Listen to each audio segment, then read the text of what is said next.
चलतु आज आम बनैबा बिना पियाज रसुण मटर तरकारी बा घुगुनी। यह तो आम समस्तंकर बहुत प्रिय अटे। यह को आम पूरी रे हेउ परोटा रे हेउ कि रुटी रे मध्य हेउ निज पसंद रे जो भी खाई परिबा।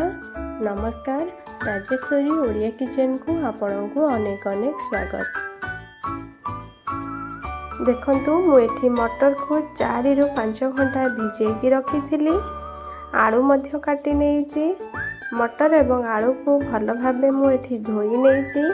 एबे चलतु आम मटर एवं आलू को गोटे प्रेशर कुकर को बाहर करी नेबा।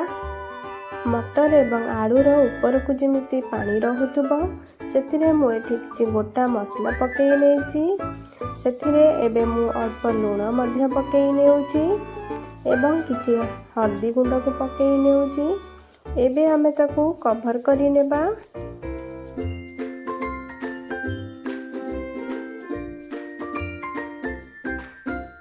एबे चलंतु आमे मसला प्रिपेयर करिबा। एठी मसला पाई मु 2टी टमाटो को काटिकी नेइची, 2टी कंचा लंका और अदा अल्प नेइची। एबे ताकू फाइन पेस्ट बनई नेली। देखंतु एटी कढ़ई रे मु किछि तेल नहीं जाइछि। तेलटी गरम हेले सेथिरे किछि गोटा मसला पकई नेबा। दालचीनी और जीरा को पकई नेबा। एबे हमे बाटिकी रखिथिबा टमाटो को दे देबा। सेथिरे किछि भुसंग पत्र ऐड करूछि।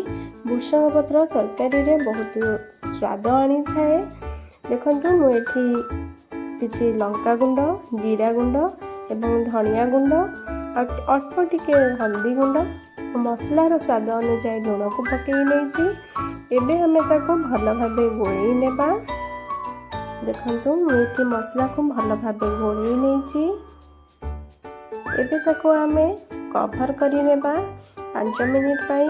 मसला टी को आम जिते घोरई की कषा तार फ्लेवर बहुत बढ़िया आसब तरकारी। एबे हमर 5 मिनिट ये हो गलानी। मु कवर को काढ़ी नेउची। देखंतु एटी मसला मध्य तेल उठी आसिलानी। मसला टी एबे भल भाबे ताको आउ 2 मिनिट पई कषि नेबा। देखंतु एटी मसला टी एबे कषि हो गलानी। एबे हमें सिजेकी रखिथिबा मटर को नहीं जिबा। देखंतु एटी मटर को मु भल भाबे सिझेई नहीं। जेपरिक आलू मध्य गोटा गोटा रही आ मटर मध्य गोटा गोटा रही। प्रायतः आमे माने भाबी थांती जे आलू को जदि छोट छोट करिक नहीं जिबा मटर हुए तो से आलू मेल्ट हो जिवो। बिल्कुल भी नुह। देखंतु मु एटी मसला रे किछि मेथी पत्र को गोळेई नेउची। तरकारी रे मेथी पत्र रो बास्ना भी बहुत बढ़िया आसी थाए। देखंतु एटी मसला टी भल भाबे एबे कषि होई गलानी। एबे हमे मटर एवं आलू को जो सिझे की रखिथिले आमे एथिरे ऐड करि नेबा। देखंतु मु एठी मटर एवं आलू को एथिरे ऐड करि नेइची। एबे हमे ताको टिके भल भाबे गोळेई नेबा। मटर एवं आलू को 2 ରୁ 3 मिनिट पाई ता धीरे फुटिबा को आमे देबा।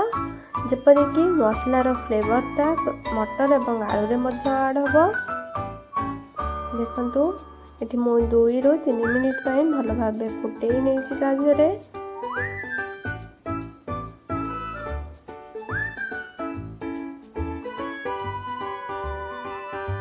एबे देखंतु भल भाबे तरकारी टी हमर फुटी गलानी।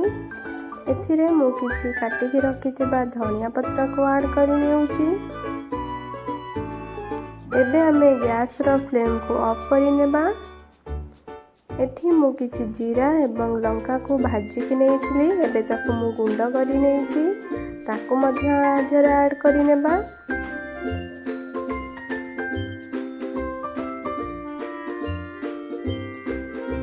देखंतु मुझे जीरा एवं लंका गुंड को ऐड करि नेउची। एबे हमर तरकारी टी प्रस्तुत हो गला।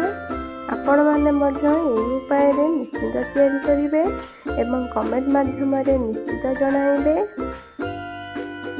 चैनल रे नुआ थिले लाइक शेयर सब्सक्राइब करने को जमारू भी भूलिबेनी।